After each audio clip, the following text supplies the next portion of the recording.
Stop chasing her, not because it isn't working, because it is working against you. Every text you send before she replies, every plan you adjust for her schedule, every time you show up more excited than she does, her brain is running a calculation you can't see.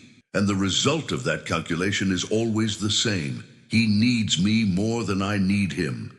And the moment a woman's brain reaches that conclusion, attraction dies. Not slowly, immediately. Here's what nobody tells you. You do not make a woman think about you by being present. You make her think about you by making your absence feel like something. Psychology has mapped this. The neuroscience is clear. And by the end of this video, you will understand exactly what happens inside a woman's brain when a man stops chasing, and why that single shift does more for attraction than anything else you could possibly say or do. The final point will completely change how you understand desire. Don't skip it. Chasing feels logical. You like her, you show it.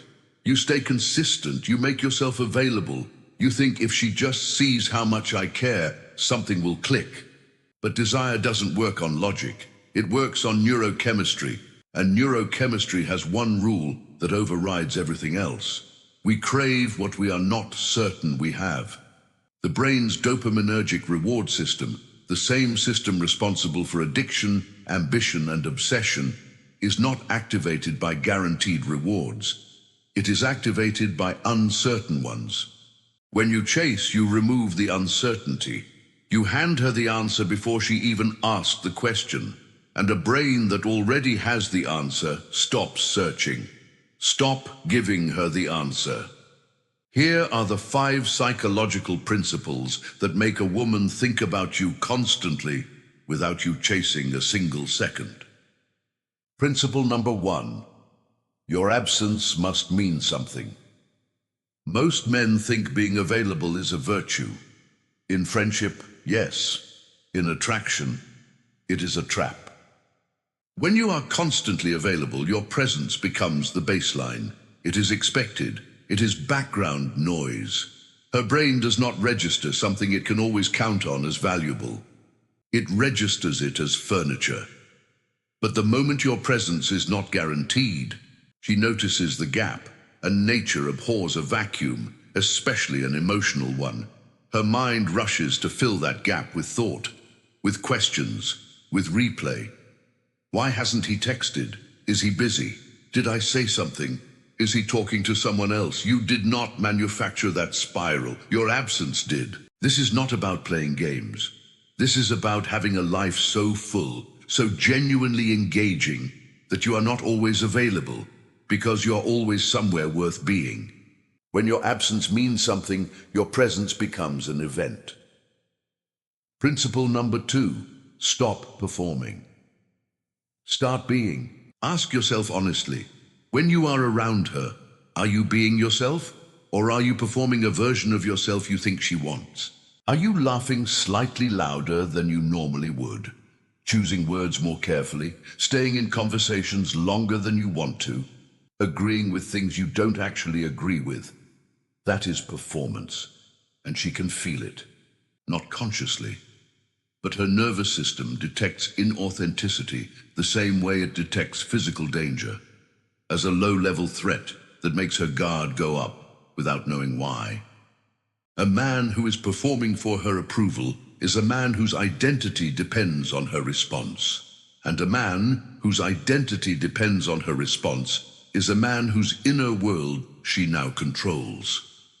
Women do not think constantly about men they control.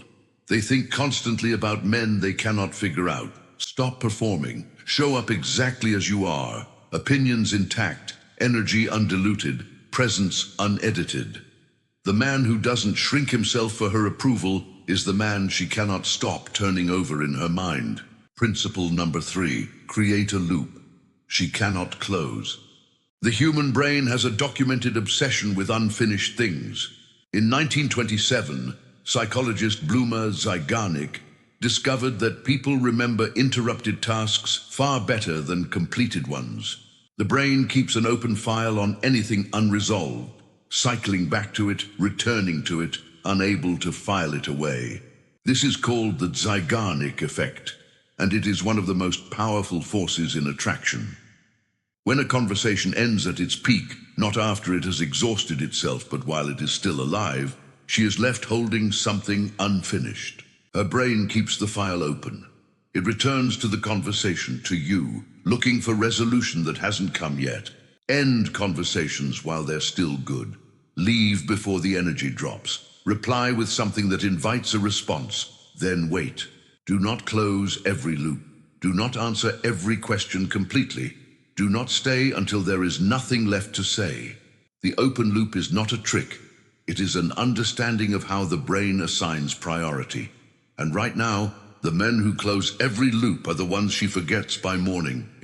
Principle number 4. Be the man who doesn't need the outcome. There is an energy that women detect faster than any word you could say. It is the energy of a man who needs this to work out. It shows up in the slight over-explanation after she seems distant, in the double text when she doesn't reply, in the way his mood tracks her mood, rising when she's warm, dropping when she's cold. That energy communicates one thing louder than anything else. My sense of self depends on your response. And nothing kills attraction faster. Because a woman cannot relax into a man whose emotional stability she is responsible for maintaining. She cannot be drawn to someone whose confidence dissolves the moment she withdraws attention. But a man who genuinely does not need the outcome, who pursues her because he enjoys the dynamic, not because he requires it to feel whole, that man is the rarest thing she will encounter, and rare things are thought about constantly. Detach from the outcome, not as a strategy, as a genuine truth. Build a life so complete that any woman is an addition to it, not a lifeline. That internal fullness radiates, and she will feel it every time she is near you. Principle number 5. The man she cannot fully have is the man she cannot stop wanting. Here it is. The principle that makes everything else make sense. Full attainability kills desire. Not because women want what they cannot have, that is the oversimplification, but because the brain's reward system is built around pursuit, not possession. When she has fully attained you, when she knows your feelings completely, when your availability is guaranteed, when there is nothing left to discover or earn, the neurochemical reward system quiets. The dopamine drops, the thinking slows. But a man who is real, present, and genuinely interested, and yet somehow not fully possessed, stays active in her reward system indefinitely. This is not about withholding love. It is about maintaining selfhood. A man who has his own life, his own purpose, his own edges, who loves deeply but does not disappear into the relationship, gives her something she can return to again and again without ever fully arriving. He is always slightly more than she has completely figured out. And that slight excess, that remaining mystery, is what she thinks about at 2 a.m. Not his face, not his words. The part of him she hasn't reached yet. Stay unreachable, not as a game, but as a man who never stops growing, never stops being more than anyone has fully seen. That man is not chased because he ran. He is thought about constantly because he was never fully caught. Stop chasing, not as a tactic, not as a game, as a decision about who you are and how much you respect your own attention. Every principle in this video comes down to one truth. A woman thinks about the man whose inner world she has not fully entered, the man who is complete without her. The man who is interesting not because he performed interest, but because he is genuinely, deeply, unapologetically alive. That man does not chase. He lives fully, loudly, in his own direction. And she notices. She always notices. The question is, are you going to give her something worth noticing? If this hit different, subscribe. We break down the psychology of attraction every week in a way that actually changes how you show up. And watch this next. The exact moment she stops seeing you as just a friend. Because once you stop chasing, that is when it begins.